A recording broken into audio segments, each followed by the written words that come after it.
Okay. My name is Hazel Earnest. I was born in Hawarden, Iowa in 1916, July the 18th.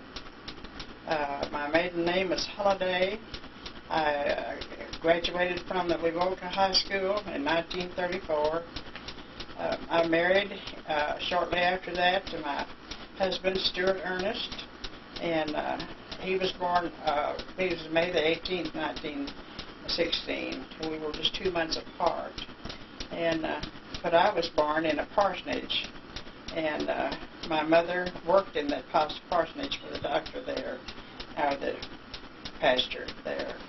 And my daddy was homesteading in Canada, and my baby brother was born. That was before I was born, and that was in 1914. And he had a thing on his back called spinal bifida, and it was just a thing that happens sometimes to babies. And my mother had to come back to the States and bring him back on a pillow with his little back. She brought him back on 2 pillows. So that they told her that when he had that bursted 3 times that he would die. So she put him on 2 pillows and brought him back on the train. And she took him to Green City, Missouri, where her mother and father lived. And he lived 18 months before he passed away. But then in 1916, July the 18th, I was born. And my name is Hazel Earnest. I was born a Holiday. I married Stuart Earnest in 1937. And we had 3 boys and 1 girl that was born to our union. And that was Stuart and Mark and Eddie. And we had a little girl named Joanna, and she passed away in just a short time after she was born.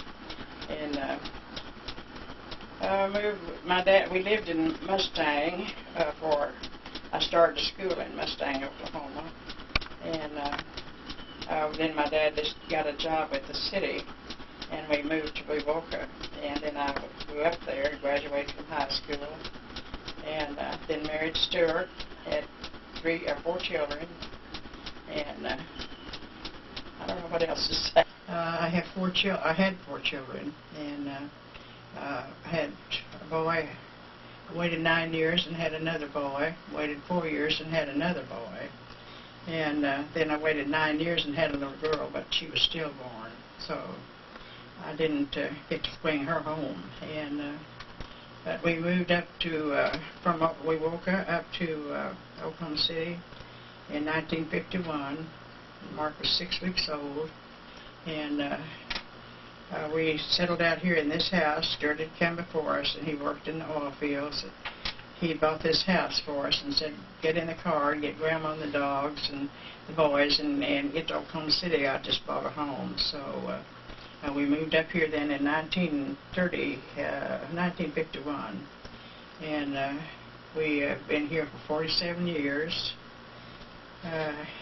We have a son named Stuart, 1 named Eddie, and 1 named Mark. And the little girl passed away. Her name was Joanna. And okay. To everyone's birthday. Oh, Stuart is 60 years old. Eddie is 57. No, that's not right. 53. And Mark is 47. 48. And they were all born in the Wewoka Hospital. Dr. Walker delivered Eddie. Dr. Dr. Max Van Zandt delivered Stuart and Mark. And okay. How many grandchildren do you have? I have 8 grandchildren, counting the great. Okay. I have, let's see, there's Eddie, and there was Michael, and that was Eddie's children. And Stuart has 4 children. He has Doug and Stuart and Kaylin and Alicia. And Eddie had 2 children. Had little Eddie and Michael, who was drowned in Lake Arcadia, and Mark? Mark has 2 children, Becky and Matt. And Okay. You told us about a trip that you took to South America. Can you tell us a little bit about that? My husband worked for International Petroleum, and we were transferred down to El Alto, South America. And we lived up on a great hill. It took, had to put your brakes in second when you came down into where we lived. You'd have to climb real high up in the mountains, and then put your car in second to come down to where we lived in El Alto. And we had all the comforts of home there. We had all the kind of food was shipped in from everywhere, came in on a big boat. We had rabbits in the backyard, pet rabbits, and we had some ducks, and we had, I believe we had an old red rooster. I know we did. He used to fight everybody. And after we served a year down there, they sent us back to the States.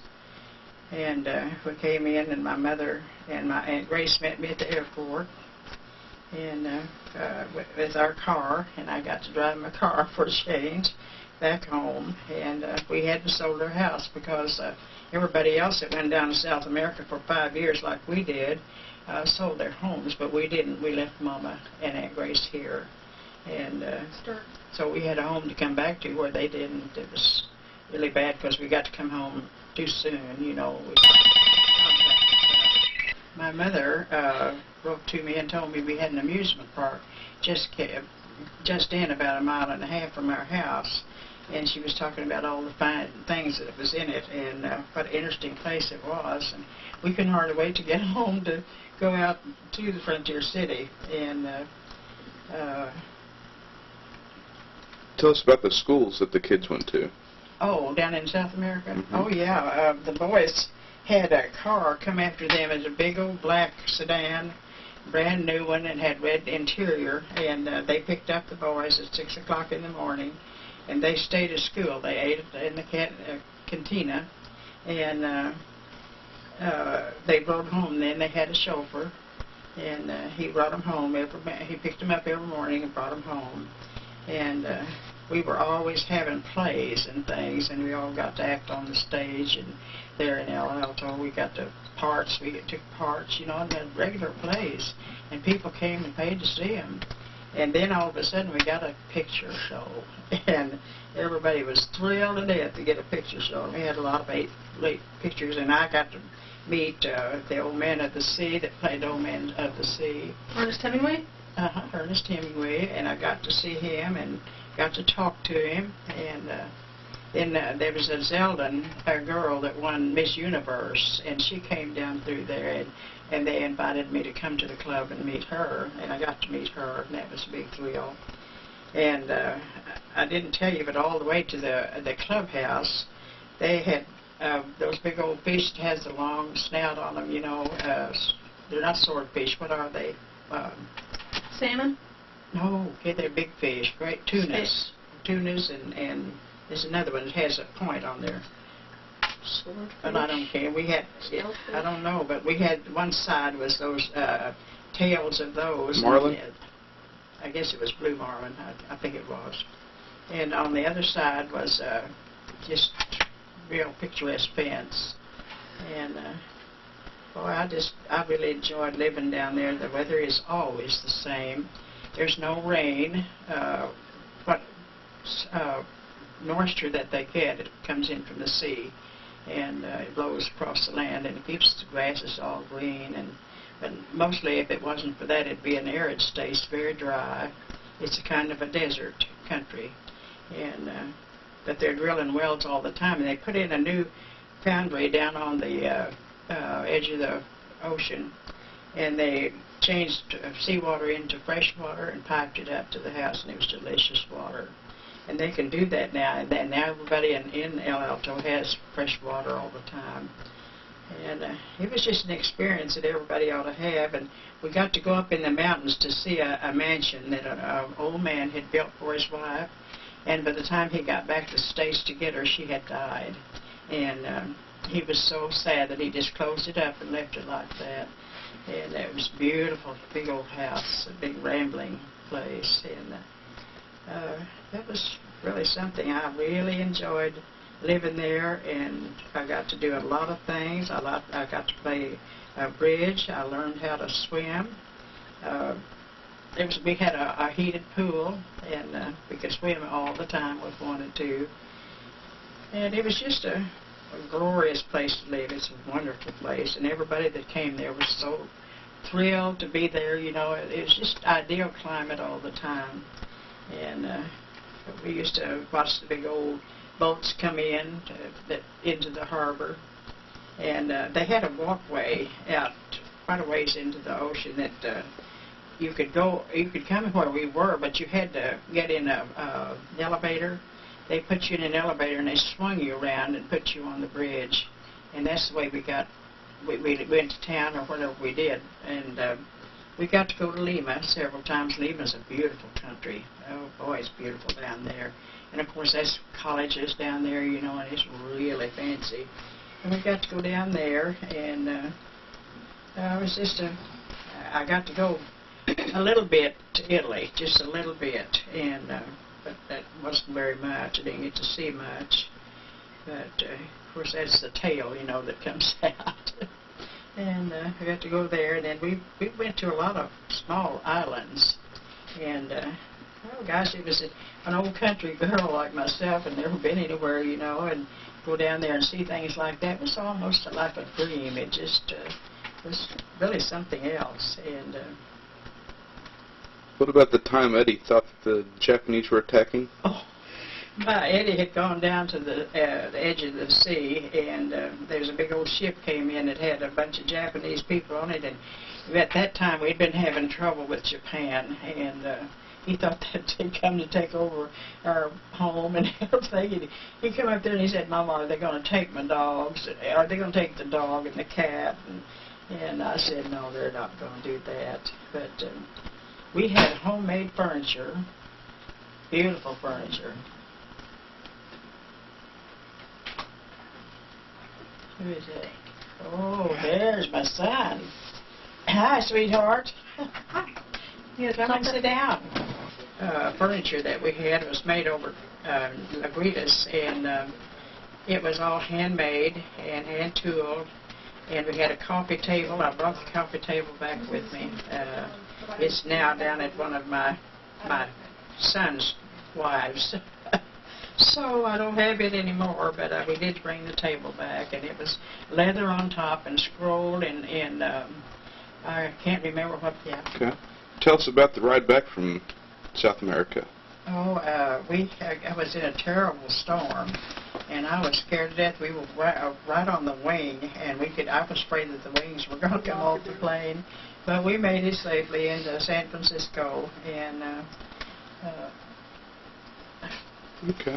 Tell us a little bit about Stuart, some of the memories you have. Of my husband? Of... Oh, Stuart? Yeah, yeah. Oh. Either. Just say Grandpa. Grandpa. Well, Grandpa, we worked for a company called IPC out of New York, and, or really Indiana, I think it was in Indiana. And, well, they furnished all the food and everything that we had. It was just really something else. And Stuart came down to visit us one time, and he stopped in, where was that, Stuart, you stopped? Stuart, where was it that you stopped and you got all those ticks? Where did you stop and you got all those ticks on? It was in a tobacco field. Yeah, I watched it. you think? Panama City, Panama.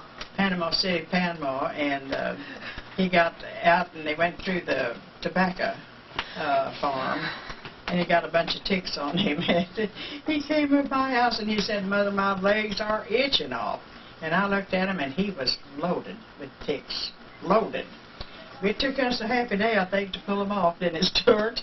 Most of. And that was an experience that we had. But I told you that we had a lot of plays and things, and everybody had parts, and we all acted out. And of course, I told you about the swimming pool. We had a heated swimming pool. And for an old country girl who'd never been any place, it was a good experience for me. And I felt real honored to get to go down to South America. It's a beautiful country. If they had a lot of rain, it'd be more beautiful because it's an arid country. And About the time Stuart tried to hang my dad? oh, well, they was out on the well house out here behind the house, and it's just a kind of a little storage house, and they were all up on top of the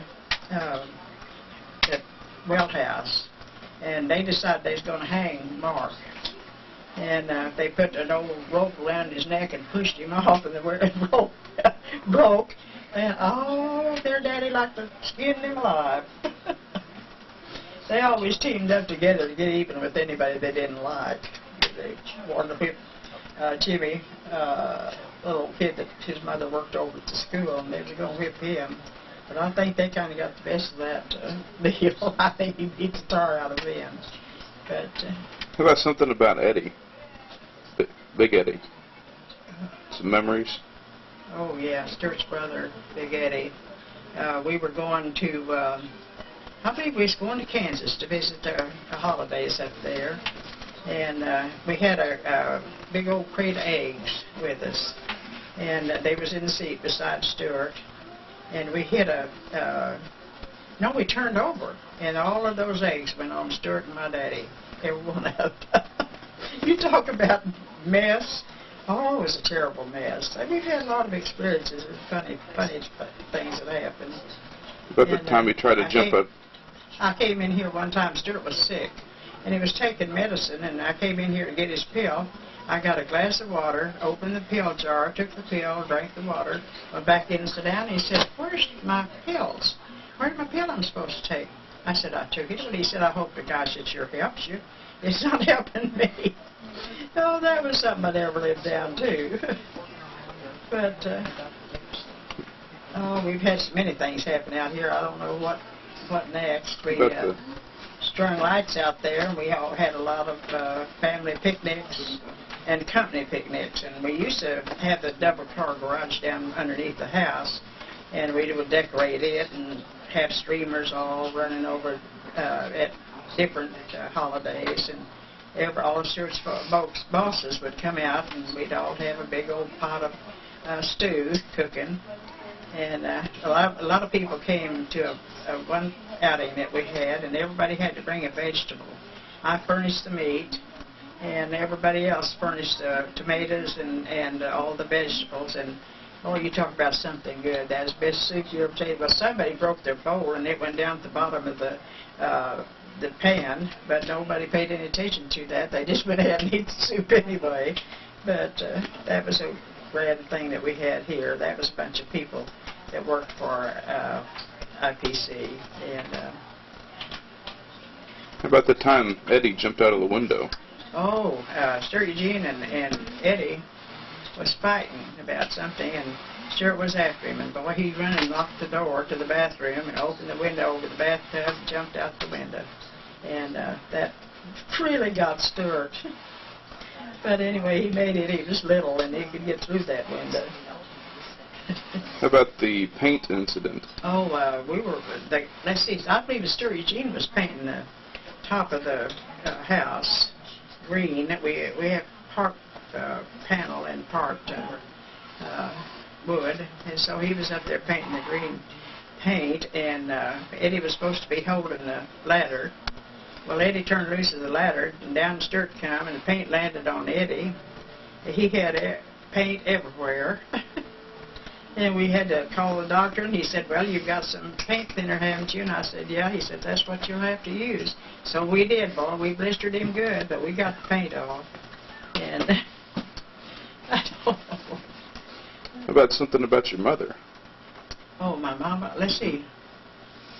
Oh, my mama called me one night, and she said, I wish you'd come in here and touch this screen. It's right over her bed, and it was faced the west. Well, I went back there, and the screen was red hot, and she said, I think that we had a flying saucer land out there. And sure enough, we went out in the yard the next day, and there was a big, queasy-looking circle, round circle on the yard, and my mother swore up and down there was a flying saucer landed down there. That would be the results of NAFTA. Yeah. North American Free Trade Agreement. They stopped off in your yard on their way north. Yeah. We need to get medicine. Okay. I don't know. Tell us stuff about Aunt Grace. My dad had only one sister, and there were 7 boys and 1 girl, and Aunt Grace was the girl. Everybody was crazy about Aunt Grace, and she was with us every time she got a chance. She was the most fun. The boys had a ball with her. They'd get her on their shoulders, carry her through the house, and knock her head against the doors that come in, and she would just have a fit. And that had just tickled them to death. The more they got her to fuss, the better they liked it. And they were sure crazy about her. She was a wonderful person. My dad had a real tall brother in Kansas. His name was Cecil. And he had one of the nicest kids, he and his wife. And he had a real big fuss with the neighbors about a corn crop. And the neighbor come over, and he was going to shoot him. And my cousin jumped in the pickup, and he ran and jumped on the running board and killed my cousin, shot him through the head. And that was a bad experience. That was terrible. But they had a big family, and they kind of rallied around and got okay. It's pretty hard for them to take, but they did. And my dad had another brother by the name of Alva who lived in Duncan, and he had 2 children. He had a girl who was deaf and dumb and blind. They had something happened to her. She fell off the ship rope, and it just ruined her life.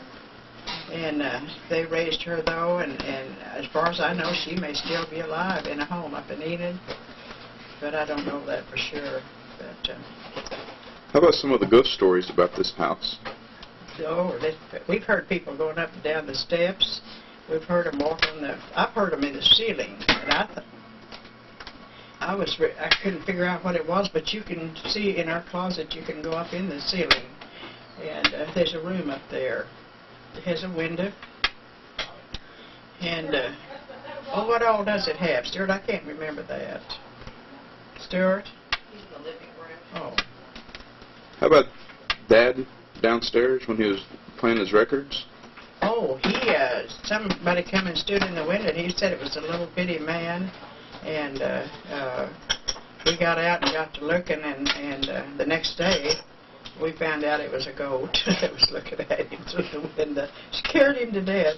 Boy, he was spinning his records down there. He had a record player and all of his records down there, and he was having a ball, and I looked up, and that thing was watching him through the window, and it scared him to death.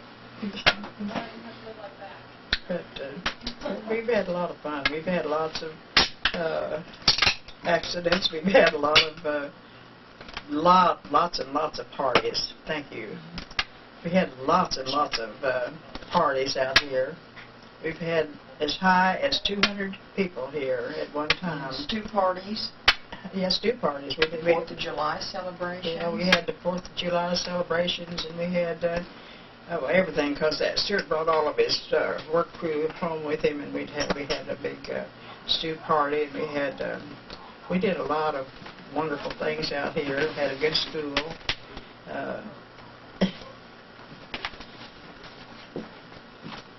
We lived down at Wewoka, out at Dixie East, and I don't know what happened, but Eddie played a lot on on the garage, and it was a tin roof. And he took a disease called encephalitis, a sleeping sickness. And he went to sleep, and he was asleep 6 weeks. And we had him up here at the hospital, and they brought him through it. And they told us if he lived, he wouldn't have any mind, but that he wouldn't be able to function in any way, shape, or form because all of his senses would be gone. But you know, he pulled through that. We had some wonderful doctors, and they pulled him through that disease. And I didn't notice it hurting him in any way, shape, or form. He seemed to be as alert as ever. How did he wake up? He just, we went in and was standing there to him, and his daddy said, pinched him on the toe. And he said, "Son, wake up." And he opened his eyes and looked around. Was that the preacher? Huh? Was that the preacher who woke him up? The preacher, no. Who woke him up? There was Dr. Bill Stein and Dr. Nicholson. They were both. And there was a Goldsberg doctor. And he was in there. That's the one when he woke up, was Dr. Goldsby. And have a good day and brush your teeth.